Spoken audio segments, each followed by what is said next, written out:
पूर्वांचल नामा में आप सभी का स्वागत है। मैं हूं शक्ति प्रकाश श्रीवास्तव। प्रशांत होंगे शांत। बिहार में जैसे जैसे विधानसभा चुनाव का समय नजदीक आ रहा है, वहां के सियासी दलों की बेचैनी बढ़ती जा रही है। दलों के नेता एक दूसरे के गड़े मुर्दे उखाड़ने में लग गए हैं। कोई किसी की कमी बता रहा है तो कोई किसी के भ्रष्टाचार की पोल मीडिया के सामने खोलने में लगा है। हालिया मामला जनसुराज के संस्थापक प्रशांत किशोर से जुड़ा हुआ है। जहां प्रशांत लगातार उत्तर प्रदेश के आईपीएस रहे अमिताभ ठाकुर की तर्ज पर सत्ता पक्ष की धज्जियां उड़ाने में लगे हैं, वहीं अब बीजेपी ने भी अपना धैर्य खोते हुए प्रशांत को ललकारना शुरू कर दिया है। बीजेपी के प्रवक्ता ने उन पर भ्रष्टाचार के गंभीर आरोप लगाते हुए उनसे पूछा है कि पटना में 9 करोड़ की संपत्ति खरीदने के लिए उनके पास पैसे कहां से आए। उन्होंने प्रशांत किशोर को राजनीति का बहेलिया बताते हुए कहा कि दूसरों को बेईमान बताने से पहले उन्हें अपनी ईमानदारी साबित करनी चाहिए। ऐसे में प्रशांत शांत होते दिख रहे हैं। बीजेपी के प्रवक्ता कुंतल कृष्ण ने दावा करते हुए कहा है कि प्रशांत किशोर ने पटना में 9 करोड़ से एक संपत्ति दिसंबर 2024 में खरीदी है। उन्होंने मीडिया के सामने उस जमीन के कागजात दिखाते हुए कहा कि प्रशांत किशोर को बताना पड़ेगा कि इस संपत्ति को खरीदने के लिए इतना पैसा उनके पास कहां से आया।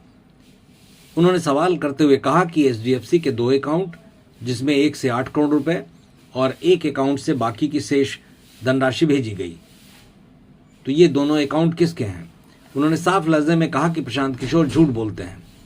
बीजेपी प्रवक्ता ने सीधा सवाल करते हुए कहा कि प्रशांत किशोर को यह तो बताना ही होगा कि किस सोर्स से इस संपत्ति को खरीदने के पैसे मिले। उनके पास आखिर इस तरह का पैसा कहां से आ रहा है, आखिर आप क्या बेच रहे हैं जिसका मुनाफा इतना है।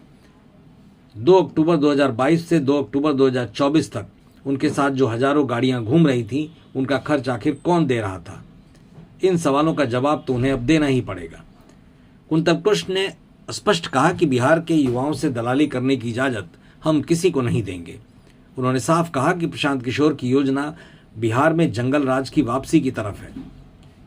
उन्होंने यह भी आरोप लगाया कि प्रशांत किशोर को उन लोगों से पैसा आ रहा है जो लालू यादव और राष्ट्रीय जनता दल की सरकार चाहते हैं, जिससे कि फिर से बिहार में लूटपाट और भ्रष्टाचार शुरू हो जाए।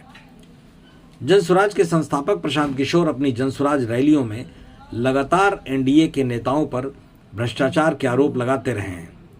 अब बीजेपी की तरफ से उनके भ्रष्टाचार की कहानी उजागर की जा रही है। अगर बीजेपी प्रवक्ता द्वारा लगाए गए आरोप बेबुनियाद हैं तो प्रशांत को प्रमाण के साथ मीडिया ट्रायल में आना चाहिए, और अगर ऐसा नहीं करते हैं तो माना जाएगा कि वो गलत हैं, और गलत हैं तो उनको दूसरे लोगों को गलत कहने का अधिकार फिर नहीं है।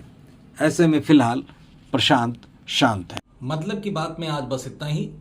कल फिर मुलाकात होगी इसी समय, इसी चैनल पर। तब तक के लिए नमस्कार।